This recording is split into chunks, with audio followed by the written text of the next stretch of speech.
আসসালামু আলাইকুম। তাহলে আজকে আমাদের ৬ অধ্যায় প্রথম পত্র এর হচ্ছে ব্রায়োফাইটা টেরিডোফাইটার দ্বিতীয় ক্লাস, তাই কি না?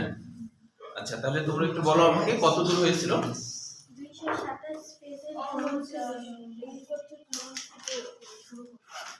অঙ্গজনন থেকে শুরু। আচ্ছা দেখো, তাহলে আমাদের হচ্ছে ব্রায়োফাইটা ও টেরিডোফাইটা রিক্সিয়া চলছিল। এখানে রিক্সিয়ার অঙ্গজনন এই জায়গায় কিছু শব্দ আছে, এগুলো আমরা বুঝবো। এগুলো কিন্তু এমসিকিউর জন্য গুরুত্বপূর্ণ, অ্যাডমিশনও আসে। হ্যাঁ, যেমন হলো যে অঙ্গজননের এখানে একটা কথা বলা হচ্ছে যে গিমা, তারপর হচ্ছে টিউবার, এই অংশগুলা এইভাবে আসে পরীক্ষায়। নিম্নের কোনটিতে গিমা দেখা যায়, মানে বা গিমার মাধ্যমে অঙ্গজনন ঘটে, এইভাবে। তো এই গিমা, এইটা আসলে জিনিসটা কি দেখো, জিনিসটা হচ্ছে যে আমরা জানি রিক্সা থালাসে নিচের দিকে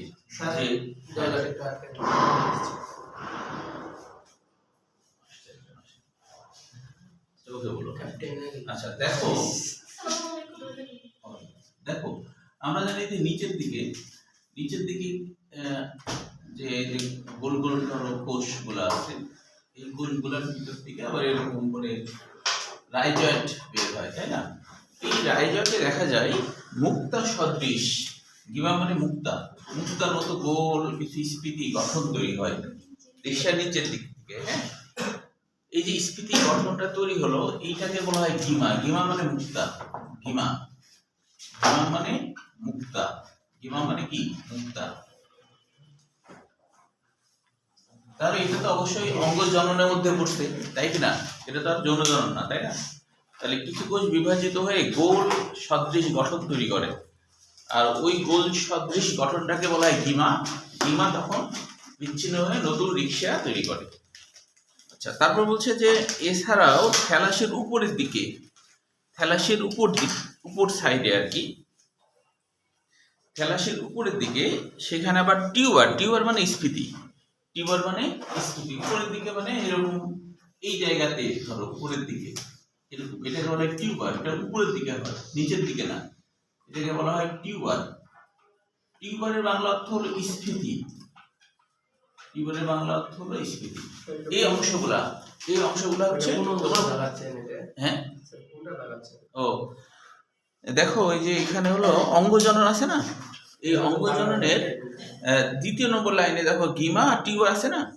হ্যাঁ, এখন হচ্ছে যে এই ছবিটাও গত মানে সর্বশেষ ক্লাসে আঁকানো হয়ে গেছিল, তাই এখন আঁকছি না। এখন হলো আমি দেখাচ্ছি যে নিচের দিকে খেয়াল করো, নিচের দিকে রাইজয়েন্ট আছে কিনা, নিচের দিকে তাকায় দেখো, রাইজয়েন্ট পাইছো না?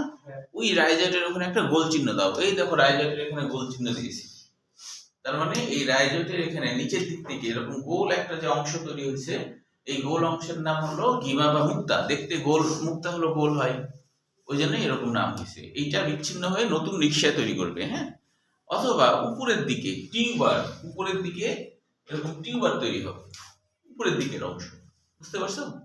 এই তাহলে এই দুইটা এমসিকিউর জন্য খুবই গুরুত্বপূর্ণ। পরীক্ষায় যৌন জনন আসে না, তবে এখানে মনে রাখবা সব জায়গাতেই লাগে। সেটা হলো রিক্সার পুং জননাঙ্গকে অ্যান্থেরিডিয়াম বলে, স্ত্রী জননাঙ্গকে আর্কেগোনিয়াম বলে। এটা অনেক উদ্ভিদের ক্ষেত্রে, নিম্ন শ্রেণীর উদ্ভিদগুলোর ক্ষেত্রে এরকম অ্যান্থেরিডিয়াম আর আর্কেগোনিয়াম বলা হয়। তোমরা তো জানো অ্যান্থেরিডিয়াম মানে পুং জননাঙ্গ আর আর্কেগোনিয়াম মানে হচ্ছে স্ত্রী জননাঙ্গ, তাই না? তবে আর্কিন মানে হলো প্রাচীন, এটা প্রাচীন ধরনের। আদি পুং জননাঙ্গ, আদি স্ত্রী জননাঙ্গ। তারপরে এখানে মনে রাখবা যে শুক্রাণু কেমন হয়। শুক্রাণু হয় হচ্ছে দ্বিতীয় নম্বর লাইনটা, যে দ্বিফ্ল্যাজেলা যুক্ত শুক্রাণু এবং ফ্লাক্স আকৃতির আর্কেগোনিয়াম। ফ্লাক্স আকৃতি কেন? যে এরকম দেখতে হয়, এরকম। তো এদের বাইরের দিকে এরকম থাকে আর কি। তো এটা দেখতে আসলে ফ্লাক্সের মতো, হ্যাঁ, দেখতে কিছুটা ফ্লাক্সের মতো। তো এই জন্য এর নাম হলো ফ্লাক্স আকৃতির। এখানে ধরো ডিম্বাণু থাকে, তো এই দেখতে এরকম ফ্লাক্সের মতো, এই জন্য নাম হয়েছে ফ্লাক্স আকৃতির। তাহলে এটা এমসিকিউর জন্য মনে রাখতে হবে। তারপরে এখানে আর কিছু নাই। এবার সরাসরি আমরা রিক্সিয়ার অর্থনৈতিক গুরুত্ব, এটাও তোমার এমসিকিউর জন্য, যে এখানে এমসিকিউর জন্য হচ্ছে যে পরিবেশ দূষকের সূচক হিসেবে কাজ করে। এইভাবে এমসিকিউ আসছে অ্যাডমিশনে যে নিম্নের কোন উদ্ভিদ পরিবেশ দূষণের সূচক হিসেবে কাজ করে। অর্থাৎ পরিবেশ যদি বেশি দূষিত হয়ে থাকে তাহলে সেই সমস্ত জায়গাতে পর্যাপ্ত অনুকূল পরিবেশ থাকার পরেও রিক্সা আমরা দেখব না, রিক্সা হতে দেখব না। তাহলে বুঝবো যে পরিবেশ খুব দূষণ হয়ে আছে। এটা হ্যাঁ, পরিবেশ দূষণের সূচক হিসেবে কাজ করে। তার মানে বুঝতে হবে যে এখানে পরিবেশ অনেক দূষিত হয়ে আছে, তাই রিক্সা হচ্ছে না। এটাই হলো পরিবেশ দূষণের সূচক। এটা এমসিকিউর জন্য পড়তে হবে। হ্যাঁ, তারপরে দেখো এরপরে আমরা চলে আসি টেরিডোফাইটা সম্পর্কে। হ্যাঁ, তো এখানে অবশ্য বাংলাটা দিয়ে আছে। টেরিডোফাইটা নামকরণটা গ্রিক শব্দ টেরন মানে হলো ফার্ন। টেরনের আরেকটা বাংলা অর্থ আছে। হ্যাঁ, টেরনের আরেকটা বাংলা অর্থ হলো টেরন। টেরনের আরেকটা বাংলা অর্থ হলো পক্ষল। ফার্নের বাংলা আরেকটা অর্থ আছে। ফার্নের আরেকটা বাংলা অর্থ হলো পাতা সদৃশ উদ্ভিদ। পাতা সদৃশ উদ্ভিদ মানে এদের ডালের থেকে পাতার পরিমাণটা অনেক বেশি, পাতাই বেশি দেখা যায়। হ্যাঁ, যেমন তুমি হচ্ছে যে আম জাম কাঁঠালে, হ্যাঁ, যে নিচের দিকে তো ডাল ডাল এগুলোই বেশি থাকে, তাই না? অনেক গাছে আছে পাতা খুব কম, তাই না? যেমন ধরো নারিকেল গাছ, ধরো নারিকেল গাছে পাতা তো উপর একটুখানি হয়ে আছে, আর এই গাছে কি হয় একবারে গোড়ার দিকে শেষ পর্যন্ত খালি পাতা আর পাতা। তো এই জন্য এই সমস্ত উদ্ভিদকে বলা হয় ফার্ন, অর্থাৎ যে উদ্ভিদগুলাতে পাতার পরিমাণ অনেক বেশি, এই জন্য বলছে পাতা সদৃশ উদ্ভিদ। ফার্ন অর্থ হলো পাতা সদৃশ উদ্ভিদ। বুঝতে পারছো? মানে খালি পাতা আর পাতা, ডাল ডাল সেভাবে দেখা যায় না, খালি পাতা আর পাতা, এই জন্য এর নাম হলো ফার্ন। তাহলে টেরন নামকরণ কেন হয়েছে? টেরন মানে পক্ষল। পক্ষল কেন? এই উদ্ভিদটা দেখা যায় যে এরকম ধরো দেখতে, মনে করো একটা অংশ দিয়ে দেখাচ্ছি, তো এটা তো পাতার সদৃশ উদ্ভিদ, খালি পাতার পাতা। এখন দেখো এর দেখো খালি পাতা আর পাতা, পাতায় ভরপুর, প্রচুর পরিমাণে পাতা, মানে একবারে নিচ থেকে গোড়া পর্যন্ত খালি পাতা আর পাতা।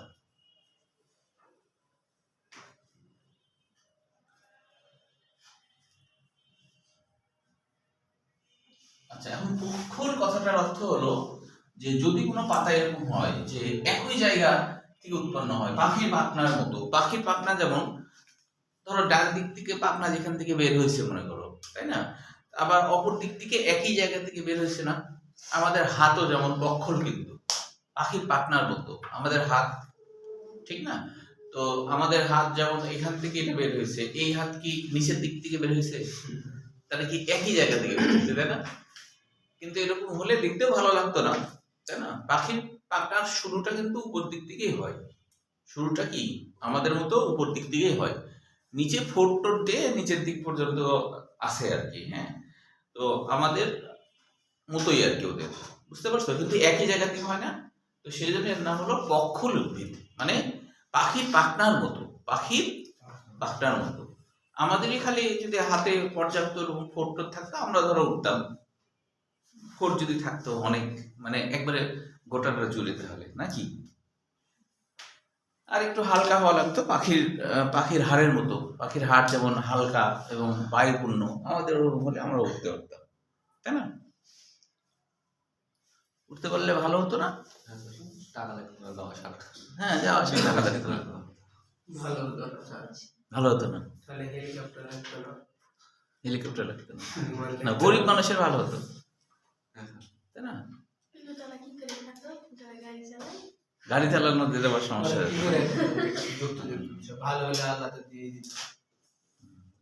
দেখো। তাহলে এবার হলো, তাহলে এই হলো ফার্ন বর্গীয় উদ্ভিদ। এখানে আমাদের মনে রাখতে হবে ফার্ন বর্গীয় উদ্ভিদ কাকে বলে, যে ফার্ন সকল ফার্ন ও ফার্ন জাতীয় উদ্ভিদ টেরিডোফাইটা বিভাগের অন্তর্ভুক্ত, তাই টেরিডোফাইটাকে ফার্ন বর্গীয় উদ্ভিদ বলা হয়। এটা আমরা মনে রাখবো জ্ঞানমূলকের জন্য। তারপরে হচ্ছে যে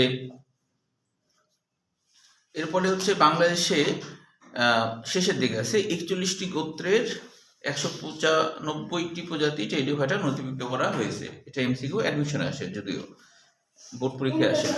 ওই যে লাস্টে দেখো বাংলাদেশে 41টি গোত্রের। হ্যাঁ, এবার দেখো টেরিডোফাইটার, মনে রাখবা টেরিডোফাইটার বৈশিষ্ট্য আর টেরিস উদ্ভিদের বৈশিষ্ট্য প্রায় সেম। হ্যাঁ, তো এই কারণে টেরিডোফাইটা বলতে শুধু একটা উদ্ভিদ না, এর অধীনে যত উদ্ভিদ আছে, তাই না? যেমন যে আমরা 195টা গোত্রের, ঠিক না? এই যে ডান দিকে যে ছবি আছে, এরা সবাই টেরিডোফাইটার মধ্যে।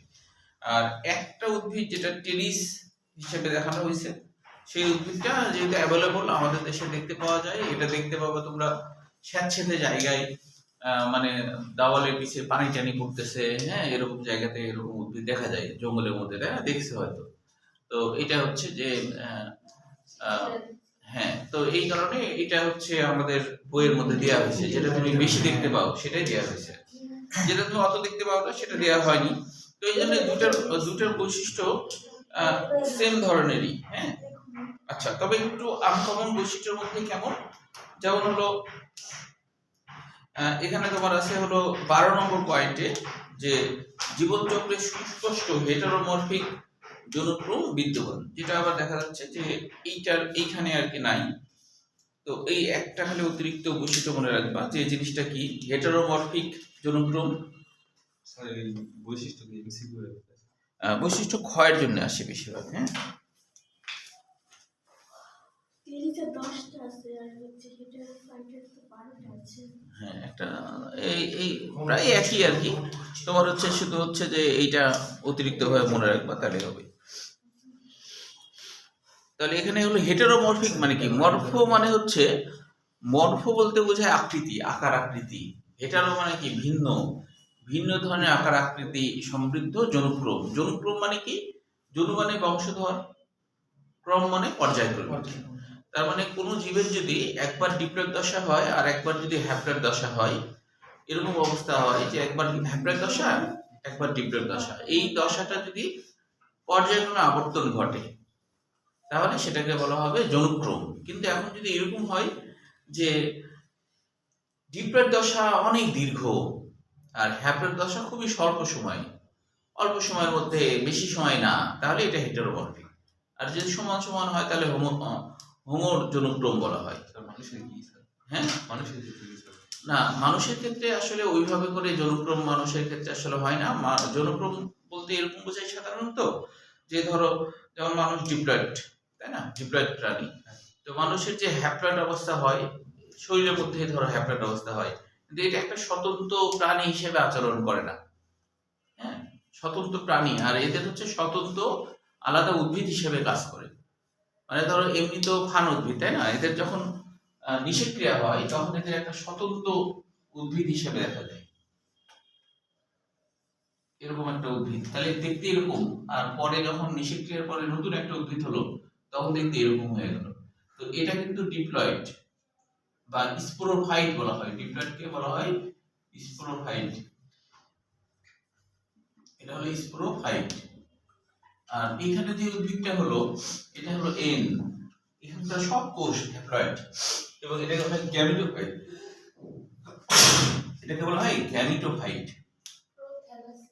হ্যাঁ, বলছি,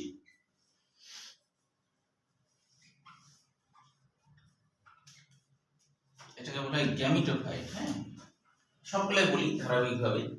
তাহলে তাহলে দেখো এখানে কেন হচ্ছে, এইটা হলো সময় অল্প আর এটা হচ্ছে, আমাদের তো এরকম হয় না। আমাদের ধরো কোনো শুক্রাণু বা ডিম্বাণু স্বতন্ত্র স্বাধীনভাবে বেঁচে থাকা, হ্যাঁ, স্বাধীনভাবে আচরণ করা ওইভাবে হয় না। হ্যাঁ, এই যেমন ধরো যে যদি কোশ্চেন করা হয় যে একবীজপত্রী উদ্ভিদ, দ্বিবীজপত্রী উদ্ভিদ, তাই না, এখন যদি তুমি বলো যে মানুষের ক্ষেত্রে একবীজপত্রী দ্বিবীজপত্রী বলো, তাহলে এটা কিন্তু প্রযোজ্যের মধ্যে পড়বে না আবার, তাই না, এরকম। ঠিক আছে, এই তাহলে এটা উদ্ভিদের জন্য এই কথাটা ইয়ে হচ্ছে আর কি। হ্যাঁ, আচ্ছা, এখন কথা হলো সবগুলো আমি একটু দেখি। প্রথমে হলো টেরিডোফাইটের মধ্যে একটা প্রোথোলাস কথাটা আসছে, জিনিসটা কি বলছে, গ্যামিটোফাইট উদ্ভিদকে প্রোথোলাস বলা হয়। কেন বলা হয় প্রোথোলাস?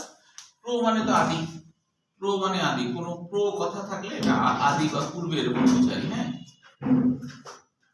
আর থ্যালাস মানে কি?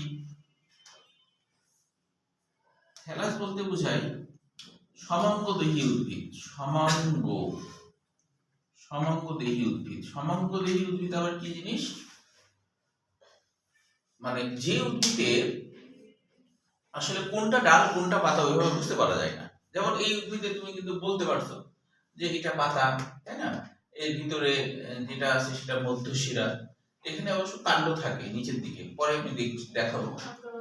কাণ্ড হলো ছোট, এদের আবার কাণ্ড মানে টেরিস উদ্ভিদের কাণ্ডকে বলা হয় রাইজোম।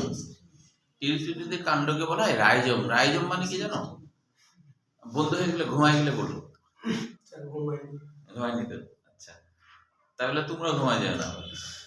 হ্যাঁ, তাহলে টেরিস উদ্ভিদের কাণ্ডকে বলা হয় রাইজোম। হ্যাঁ, রাইজোম মানে ভূনিম্নস্থ কাণ্ড। রাইজোম মানে কি? ভূনিম্নস্থ কাণ্ড। তাহলে ভূনিম্নস্থ কাণ্ড কি সেটা? ভূনিম্নস্থ কাণ্ড বলতে বোঝায় যে কাণ্ডটা, এটা ধরো মাটির লেভেল, এটা ধরো মাটির লেভেল। হ্যাঁ, মাটির মধ্যে কিছুটা ডুবে আছে।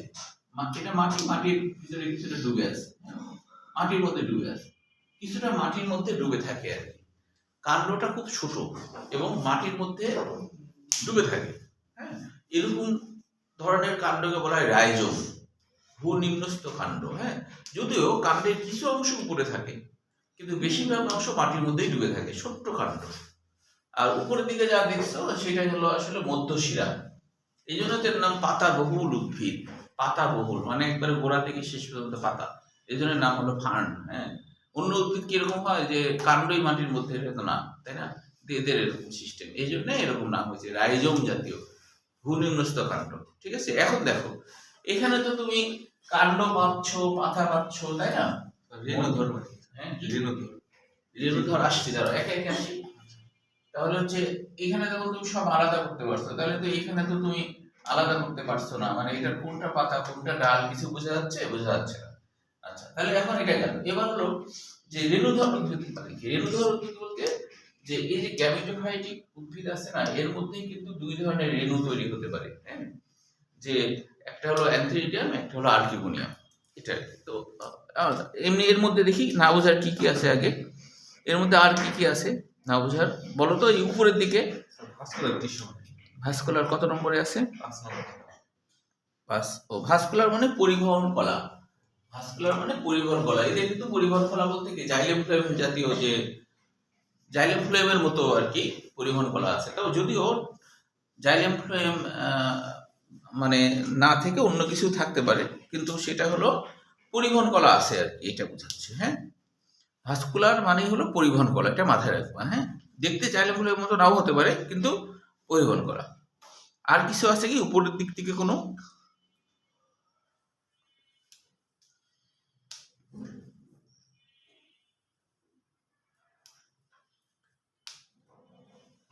আর কিছু আছে? কত নম্বর? 8। 8 8 8। আচ্ছা, স্পোরোফাইটে স্পোর উৎপন্ন হয় যা সম বা হোমোস্পোরাস বা অসম। মানে যদিও টেরিস উদ্ভিদে সবাই হোমোস্পোরাস, কিন্তু টেরিডোফাইটার মধ্যে কিছু কিছু উদ্ভিদ আছে যে অসম হয়। সেটা কি? যে যেমন ধরো এই উদ্ভিদের পাতা আছে না, এদের তো ফুল ফল হয় না, এদের কিন্তু ফুল ফল হয় না, কিন্তু এদের যে পাতা আছে, পাতার কিনারা গুলাতে কিছু স্পোর তৈরি হয়। হ্যাঁ, স্পোর মানে কি? যে আমরা জানি রেণু বা মাইক্রোস্কোপিক বীজ। হ্যাঁ, এটাকে বলা হয় স্পোর বা রেণু। ঠিক আছে, স্পোর বলতে সাধারণত বাইরে একটু শক্ত আবরণ থাকবে এরকম।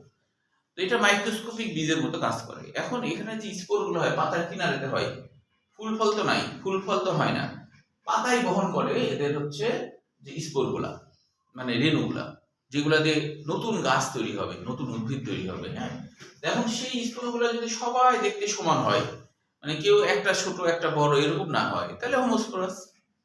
আর যদি তোমার একটা ছোট একটা বড় হয়, তাহলে হেটেরোস্পোরাস।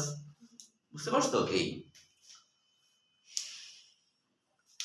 আর এরা হলো ডিপ্লয়েড। আচ্ছা, তারপরে আর কিছু আছে কি উপরের দিক থেকে বলো তো? হ্যাঁ, এখানে বলছে যে এদের বসে এবং বন্ধা বসে বের হয়ে থাকে কারণ আছে।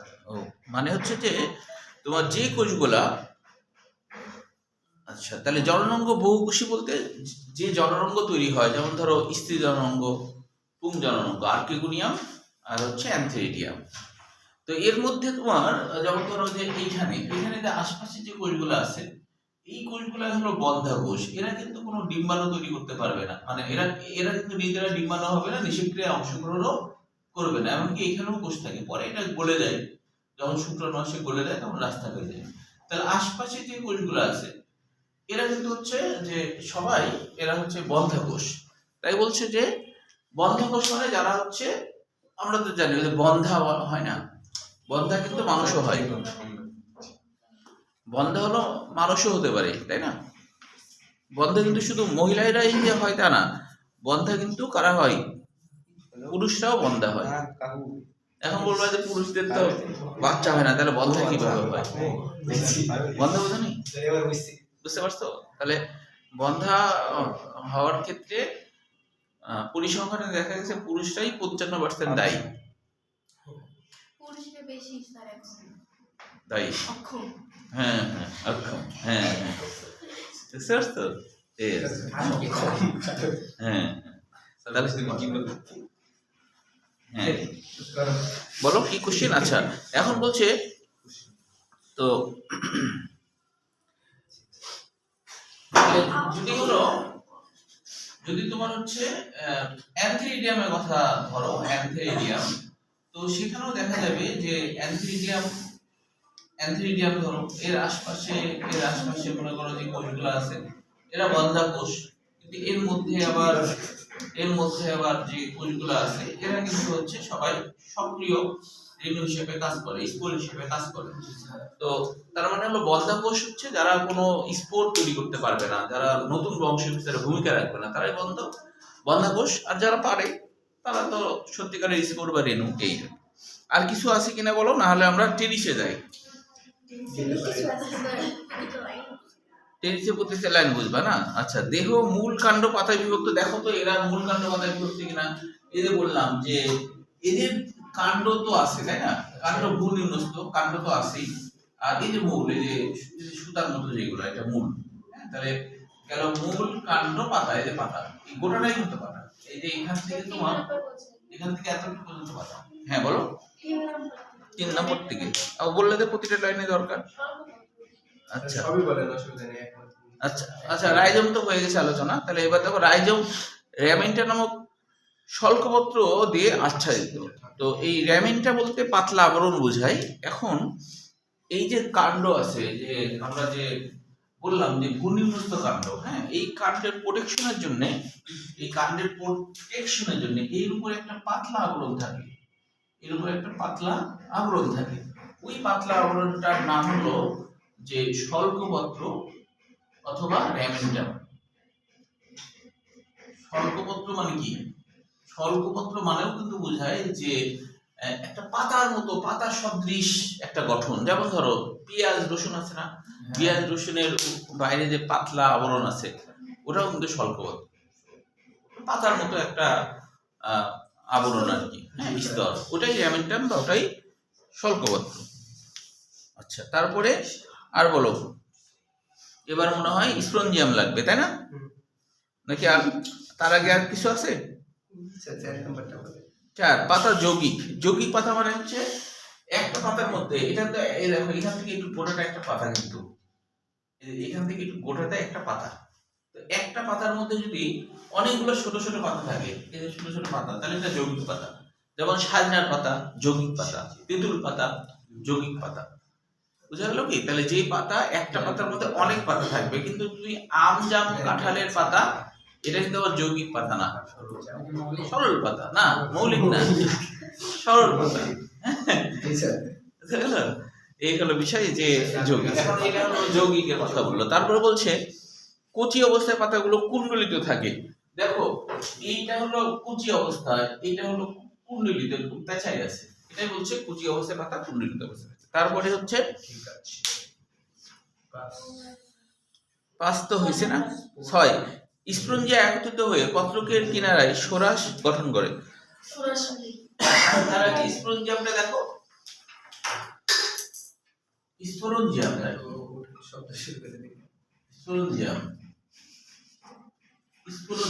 অ্যানজিয়াম মানে থলে বা আবরণ, হ্যাঁ, তার মানে যার মধ্যে স্পোর গুলা থাকে, যার মধ্যে রেণু বা স্পোর গুলা থাকে, তাকে বলা হয় স্পঞ্জিয়াম। এই পাশে যদিও ছবি আছে অত ও আগে স্পঞ্জিয়াম হয়ে যাক, তারপরে সরাস।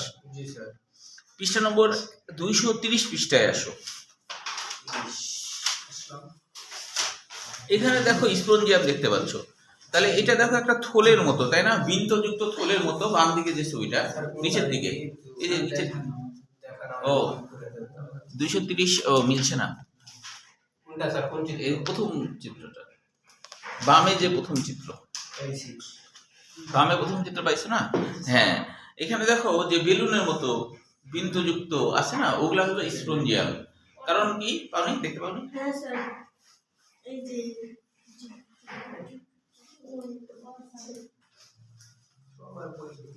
তাহলে স্পঞ্জিয়াম হচ্ছে, তাহলে বলছে যে স্পোর ধারণকারী থলে, এটা একটা থলের মতো না? হ্যাঁ স্যার, থলের মতো। ওই থলের ভিতরে কি স্পোর আছে? ওই যে গোল এর ভিতরের দিকে স্পোর আছে মোট কথা। হ্যাঁ, স্পোরের থলি, স্পোরের থলি হলো স্পঞ্জিয়াম। এখন সবগুলো স্পঞ্জিয়াম, এখানে অনেকগুলো স্পঞ্জিয়াম হয়েছে। স্পঞ্জিয়ামের সমষ্টি হলো, স্পঞ্জিয়ামের সমষ্টি হচ্ছে সরাস। স্পঞ্জিয়ামের সমষ্টি হলো সরাস। স্পঞ্জিয়ামের সমষ্টি হচ্ছে সরাস। একটা, হ্যাঁ হ্যাঁ, সবগুলো। হ্যাঁ, তারপরে বলো আর কোনটা? 7, স্পঞ্জিয়াম ফলস এন্ডোসিয়াম গঠন করে। দেখো এখানে একটু খেয়াল করো, ওই যে আবার ওই পৃষ্ঠাতেই ফিরে যাও, এখানে চিহ্নিত করা আছে, দেখো বাম দিকের ওই ছবিটাতে ফলস এন্ডোসিয়াম। ফলস মানে কি? মিথ্যা। এন্ডোসিয়াম মানে কি? স্তবক। মিথ্যা স্তবক। কি মিথ্যা স্তবক? অর্থাৎ হলো পাতা, এদের যে পাতা আছে না, এদের পাতাগুলো তোমার হচ্ছে, এদের পাতার কিনারাটা একটু এরকম এরকম হলো বাঁকানো থাকে, একটু হালকা বাঁকানো থাকে। কেন বাঁকানো থাকে? যে যেইখানে তোমার হচ্ছে স্পোরগুলা তৈরি হবে, তাদেরকে বেশি রোদ লাগাতে দেয়া যাবে না, কারণ তারা তো কচি, ছোট, তো রোদ লাগাতে দেয়া যাবে না। তাই ওটা এরকম পাতা অটোমেটিক্যালি বেঁকে এরকম হয়ে থাকে। হ্যাঁ, তো বেঁকে যেটা হয়ে থাকে সেটা তো আসলে ঢাকনার মতো কাজ করে। হ্যাঁ, তো এই ঢাকনার মতো যে গঠনটা কাজ করে, এই জিনিসটারই নাম হলো ফলস এন্ডোসিয়াম। এন্ডোসিয়াম মানে স্তবক, যেই জায়গাতে কোনো স্পোর তৈরি হবে না, জাস্ট ঢাকনা হিসেবে কাজ করবে, ওটাই হলো ফলস এন্ডোসিয়াম। ওটাই দেখাচ্ছে, প্রস্তুচ্ছেদ করছে তো তাই। মানে এন্ডোসিয়াম মানে স্তবক বা ঢাকনা, স্তবক বা ঢাকনা, স্তবক বা ঢাকনা, তাই। বা মিথ্যা, পুরা অর্থ কি দাঁড়ায়? মিথ্যা ঢাকনা। পুরা অর্থ হলো মিথ্যা ঢাকনা। আসলে মিথ্যা বলার কারণ, ওই ঢাকনাতে কোনো ইয়ে তৈরি হবে না, ওই ঢাকনাতে কোনো মানে জনরঙ্গ তৈরি হবে না, ওই ঢাকনাতে কোনো স্পঞ্জিয়াম তৈরি হবে না, ওই জন্য এর নাম মিথ্যা ঢাকনা। তারপরে কোনটা বলো? 9, রাইজোমের নিচ থেকে অস্থানিক মূল। আচ্ছা, অস্থানিক মূল বলার কারণটা কি? যে অস্থানিক মূল হয় সাধারণত যেই মূলগুলো তোমার প্রধান মূল থেকে বের হয়ে আসে না। হ্যাঁ, ধরো এটা একটা কাণ্ড, আমরা জানি উচ্চ শ্রেণীর উদ্ভিদে যেটা হয়, উচ্চ শ্রেণীর উদ্ভিদে প্রথমে একটা বড় মূল তৈরি হয়। হ্যাঁ, বড় মূল তৈরি হয়, যেটাকে ভ্রূণমূল বলে। ভ্রূণমূল বৃদ্ধি পায়, বড় মূল হয়, তারপরে এখান থেকে আবার শাখা প্রশাখা তৈরি হয়। তাহলে তখন এইটাকে বলা হয় যে এটাকে আমরা বলি প্রধান মূল। হ্যাঁ, আর এর সাথে শাখা প্রশাখা মূল এই বলি। কিন্তু যখন এরকম হয় যে তোমার যদি এরকম ঘটনা ঘটে, ঘটনাটা কিরকম? এরকম ঘটনা ঘটে যে এখানে ওরকম প্রধান মূল হলো না, না হয়ে এই গোড়া থেকে অবিরাম মূল তৈরি হয়ে গেল, তাহলে এ তো আর কি প্রধান মূল থেকে তৈরি হয়নি, তাই এর নাম হলো অস্থানিক। অস্থানিক বলতে বোঝায় যেখানে যা হওয়ার কথা সেখানে তা হলো না। হ্যাঁ, এরকম কিছুকে আমরা বলি অস্থানিক। বুঝা গেল কি? যেমন যদি একটা গল্প বলেছিলাম, এটা তোমাদের মনে রাখার জন্য মনে রাখবা। গল্পটা ছিল এরকম যে দুই ভাই বোন মিলে, বলিনি, আচ্ছা, দুই ভাই বোন মিলে গবেষণা করতে কিভাবে মানুষের মাথায় আর কি, হ্যাঁ, যে টাক মাথায় চুল গজানো যায়, এটা ওষুধ আবিষ্কারে চেষ্টা চালাচ্ছে। তো এখন হচ্ছে না, থাকে তো অনেকের মাথায় একবারে ইয়ে থাকে না, যে এটা কিন্তু বয়স হলেও না, অনেক সময় দেখা যায় অল্প বয়স আমার অনেক স্টুডেন্টের মাথায় চুল নাই, আমার স্টুডেন্ট প্রাক্তন মানে আমার ছাত্র জীবন স্টুডেন্ট যারা, ওদের মাথায় কিন্তু চুল নাই। স্যার আপনার মাথায় তো এখন অনেক চুল আছে। হ্যাঁ না সেটাই বলছি। হ্যাঁ কিসের কারণে হয় এটা কোনো সমস্যা নেই। হ্যাঁ এটা জিনগত সমস্যা থাকে, আবার হচ্ছে যে পুষ্টি ঘাটতি ঘটলে এরকম ঘটনা ঘটে। এই এখন হচ্ছে তো যাদের পরিবারের সবাই তাহলে পুষ্টি খেতে সমস্যা। স্যার মেয়েদের তো এরকম ঠান্ডা হয় না, শুধুমাত্র ছেলেদের বেশি বলে পুষ্টির অভাব তো মেয়েরা হয়। না না এখানে একটা ব্যাপার আছে, তোমার কথায় যুক্তি আছে। কারণ এখানে একটা ব্যাপার আছে যে কারণটা মেয়েদের ডাকলাম। এখানে একটা ব্যাপার স্যার আছে। না স্যার মেয়েরা ডাকলো আমি দেখছি হ্যাঁ? আমার নানি বাড়ির পাশে না একজন ওটা আছে। ওটা ক্যান্সার হলে না ওটা হচ্ছে মাথায় চুল নাই। বড় রকম অসুখ বিসুখ বলে। তবে একটা বিষয় মনে রাখবা যে মেয়েদের যতটা সৌন্দর্য থাকা দরকার আর কি, সৃষ্টিগতভাবে তাদেরকে আল্লাহ সুন্দর রাখতে চায়। আর ছেলেদের কিন্তু আল্লাহ অনেক ডাকলাম। ছেলেদের শোনো, ছেলেদের কিন্তু চেহারা দিয়ে হয় না, ছেলেদের ক্যারিয়ার দিয়ে সবকিছু। টাকা দিয়ে সব। মানে 1 নম্বর হলো ক্যারিয়ার, 2 নম্বর হচ্ছে যে তোমার ক্যারেক্টার। ক্যারেক্টার 2 নম্বরে, বুঝছো? যে আর মেয়েদের 1 নম্বরই হলো সৌন্দর্যের দিকে খেয়াল করে মানুষ বর্তমানে, তারপরে 2 নম্বরে হলো ক্যারিয়ার মেয়েদের ক্ষেত্রে। হ্যাঁ ও ক্যারেক্টার, হ্যাঁ না না 3 নম্বরে হলো ক্যারেক্টার মেয়েদের ক্ষেত্রে, আর 1 নম্বরে হলো সৌন্দর্য, 2 নম্বরে হলো ক্যারিয়ার, 3 নম্বরে হলো ক্যারেক্টার। আর একটা কথা গবেষণা করে কি করছে? হ্যাঁ গবেষণার কথা ও বলতে গবেষণা করে কি হলো? আচ্ছা আচ্ছা, এখন হলো যে সৌভিক হচ্ছে অন্যদিকে যেতে যাচ্ছে, কারণ এই মেয়েদের সৌন্দর্যের ব্যাপারটা না না না সেটা আমি বলছি।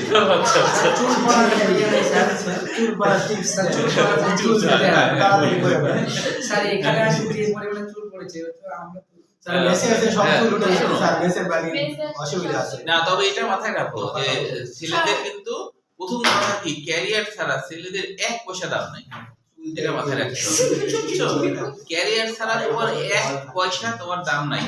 অনেক সময় এমনও ঘটনা ঘটে, হ্যাঁ, যে মনে করো টাকা ছেলে হলে টাকা বেশি ছেলে লাগে। হচ্ছে ছেলের হলো মাসে ধরো যে বললো যে ছেলে তো এখনই অনেক বড় ডাক্তার হয়ে গেছে, মাসে 10-12 লাখ টাকা ইনকাম, জয়েন করেই এত ইনকাম করতেছে। হ্যাঁ কিন্তু ছেলের সমস্যা হলো যে ছেলে একটু মাঝে মধ্যে একটু না টাকলা বললো অথবা বললো যে মাঝে মাঝে ড্রিঙ্কস করে, তো বলছে যে ক্যারিয়ার যখন সমস্যা ওটা সমস্যা নেই, মানে ক্যারিয়ার দেখলে আরো অন্যদিকে কোনো ইয়ে নাই। হ্যাঁ ছেলেদের স্বামী হলো টাকা, মেয়েদের স্বামী হলো ছেলে।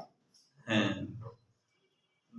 কি ছেলেদের স্বামী হলো ছেলে, টাকা টাকা টাকা আচ্ছা টাকা না থাকলে মাথা গরম। হ্যাঁ আচ্ছা, তো ওই জন্য হয়তো বা আল্লাহ সৃষ্টিগত ভাবে যে মেয়েদের সুন্দর রাখা দরকার, ওই জন্য ওদের টাক হলে দেখতে খারাপ লাগবে, ওই জন্য হয়তো আল্লাহ আর কি এই ওদেরকে স্যাক্রিফাইস করছে, মানে ওইটা টাকটা ওইভাবে দেয় না, এটা হতে পারে হয়তো ওইভাবে ওদের জিনটা তৈরি আছে, অ্যাক্টিভ আছে।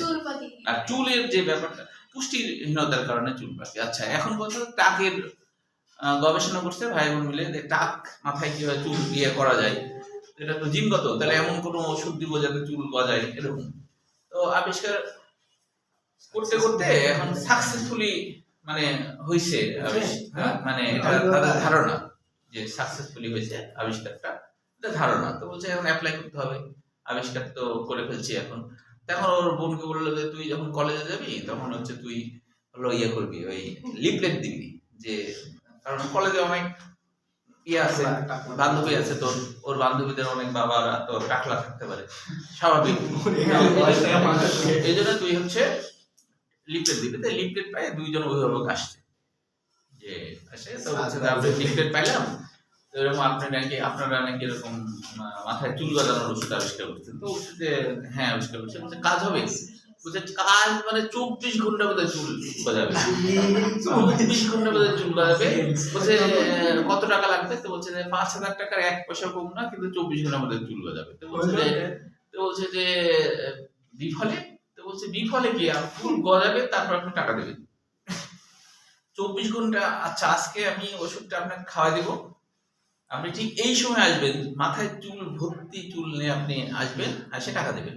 স্যার যদি 24 ঘন্টায় চুল গজায় তাহলে তো পরে আরো 24 ঘন্টা আছে। না চুল বলতে একটু মানে ছোট ছোট হলেই তো হলো, যত ছোট থাকবে তো আরো 24 ঘন্টা হ্যাঁ। আরো তো অতখানি হবে, তাহলে বড় হয়ে যাবে। দেখ বড় হলে আবার কাটবে, সমস্যা তো নাই। তো এখন হচ্ছে যে প্রথমে চুল, তো এখন এটা বলে ওষুধ 2 জনকে খাওয়াই দিছে, একজন হাফ টাক আর একজন ফুল টাক। এখন যে হাফ টাক ছিল হচ্ছে যে আচ্ছা আমার তো হাফ টাক, তো বলছে সমস্যা নাই, হাফ টাকে ফুল টাক হয়ে যাবে। ফুল টাক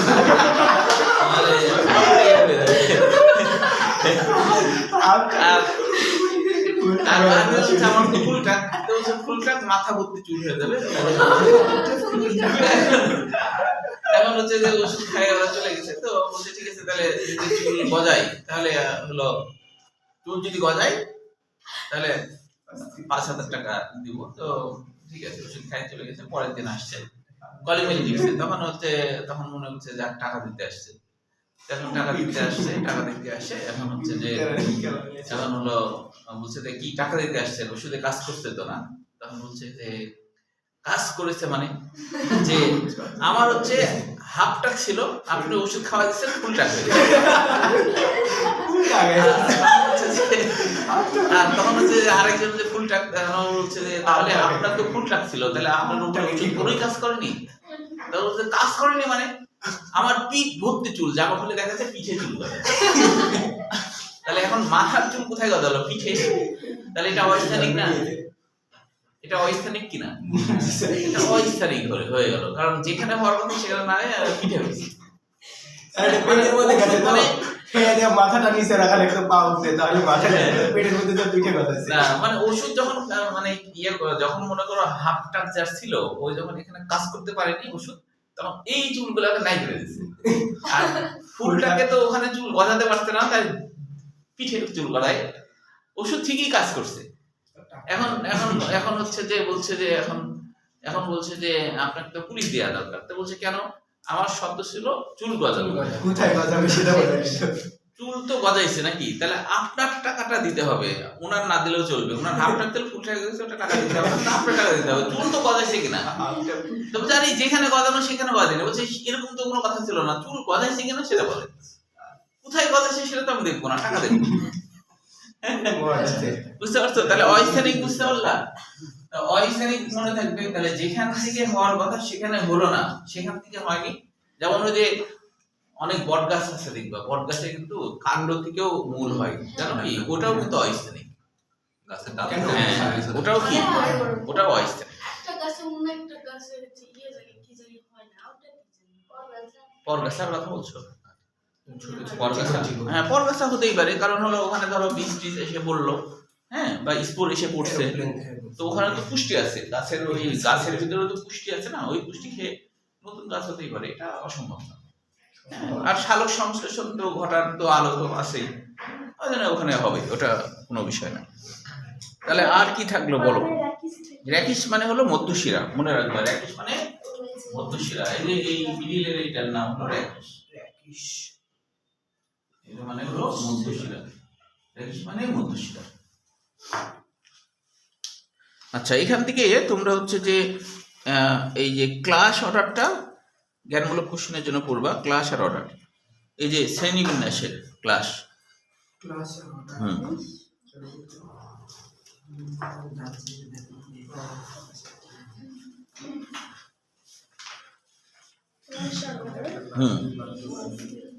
পাওনি? আচ্ছা, এবার দেখো যে এবার আমরা চলে আসবো সরাসরি যে 11 নম্বর পয়েন্টের নিচের দিকে একটা কথা আছে যে স্থান ফান, এটাও কিন্তু ক্ষয়ের জন্য আসে। বাংলাদেশের টেলিভিশন পরিচিত ফানুটি খোলা ও মুক্ত জায়গা, অর্থাৎ রোদে জন্মাতে পছন্দ করে। বাংলাদেশে এরকম যে টেলিসগুলো আছে যারা রোদে জন্মাতে পছন্দ করে, তবে পানি যুক্ত আবার থাকা লাগবে। পানি না থাকলে কি সানফান মানে হচ্ছে যে যারা রোদে, সান মানে সূর্য, তাহলে সূর্যের আলোতে মানে আলোতে হতে পছন্দ করে যারা, তারাই হলো সানফান। বুঝছো?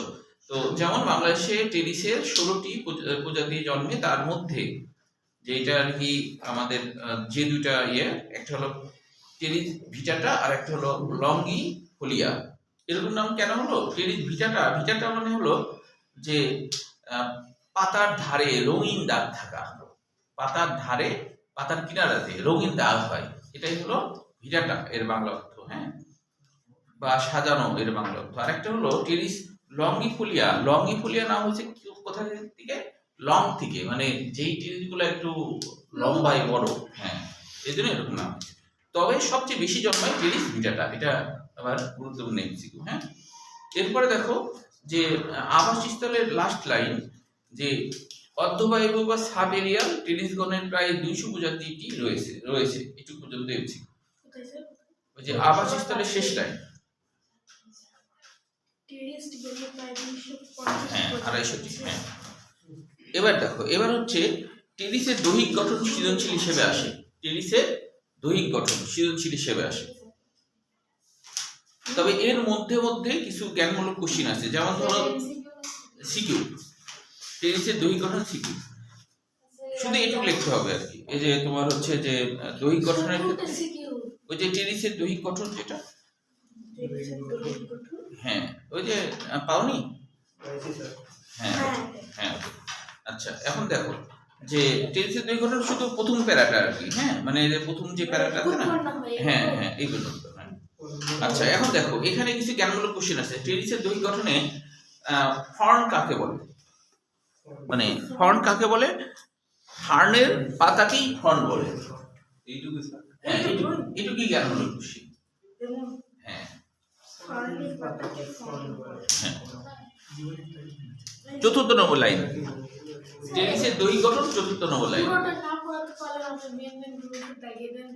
আচ্ছা ঠিক আছে। আচ্ছা এবার দেখো, এবার হচ্ছে যে সার্সিনেট ভার্নেশন, এটা এমসিকিউ এবং জ্ঞানমূলক কোশ্চেনও হতে পারে। সার্সিনেট ভার্নেশন, ভার্নেশন মানে আসলে সাজানো বোঝায় আর কি, হ্যাঁ। আর সার্সিনেট মানে চক্রাকার বা কুণ্ডলিত এরকম কিছুকে বোঝায়, হ্যাঁ। সার্সিনেট ভার্নেশন টেরিস দেখা যায়। আর কুণ্ডলিত কচি পাতাকে ক্রুজিয়ার বলে। ক্রুজিয়ার মানে হলো কুণ্ডলিত, ক্রুজিয়ার মানে কুণ্ডলিত, এটাও জ্ঞানমূলক কোশ্চেন। আর প্রতিটি পত্রখণ্ড মানে হার্নের এক একটা পত্রখণ্ডকে পিনা বলে। এগুলো এক একটা হলো পিনা, এগুলো এক একটা হচ্ছে পিনা, হ্যাঁ গোটাটা হলো ফন্ট আর এক একটা হলো পিনা। আচ্ছা লাস্ট দুই লাইন, যে লাস্ট দুই লাইনে বলা হচ্ছে রাইজম এক প্রকার অসংখ্য বাদামি, এটা খুবই গুরুত্বপূর্ণ। রাইজম এক প্রকার অসংখ্য বাদামি রঙের শল্কপত্র দিয়ে আবৃত শল্কপত্রকে র্যামেন্টাম বলে, যেটা আগে আমরা জেনেছি। এরপরে হ্যাঁ এ না এটা সৃজনশীল, দৈহিক গঠন সৃজনশীল। স্যার এটা যেটা বলেন ও এটা হ্যাঁ এগুলো এমসিকিউর জন্য বলছি, হ্যাঁ স্যার এর চিত্রটা চিত্রটা লাগবে না। ও তবে এই যে টেরিস উদ্ভিদের চিত্র লাগবে, টেরিস উদ্ভিদের, এটা তো সোজা, এটা পারবা। হ্যাঁ টেরিস উদ্ভিদের চিত্রটা লাগবে, হ্যাঁ চিত্র সহ দৈহিক গঠন। আচ্ছা এখন দেখো টেরিসের আভ্যন্তরীণ গঠনের শেষ দুই লাইন, ভাস্কুলার বান্ডল হ্যাপ্টোসেন্ট্রিক। হ্যাড্রো মানে কি, পানি মানে জল পরিবহন করে যারা, তাদেরকে হ্যাড্রো বলা হয়। তো জাইলেম তো জল পরিবহন করে, জাইলেমে বর্গের জ আছে, মনে রাখবা জল পরিবহন করে। তাহলে যদি এরকম ঘটনা ঘটে, জাইলেম যদি কেন্দ্রের দিকে থাকে আর ফ্লোয়েম যদি বাইরের দিকে থাকে, তাহলে সেটাকে আমরা বলবো হ্যাপ্টোসেন্ট্রিক। পাওনি? রাইজোমের অন্তর্গঠনের শেষ দুই লাইন পাইছো? আচ্ছা তারপরে এখান থেকে আর কোনো কিছুই নাই, শুধু লাস্ট শুধু হচ্ছে রেকিসের অন্তর্গঠনের লাস্ট লাইনটা।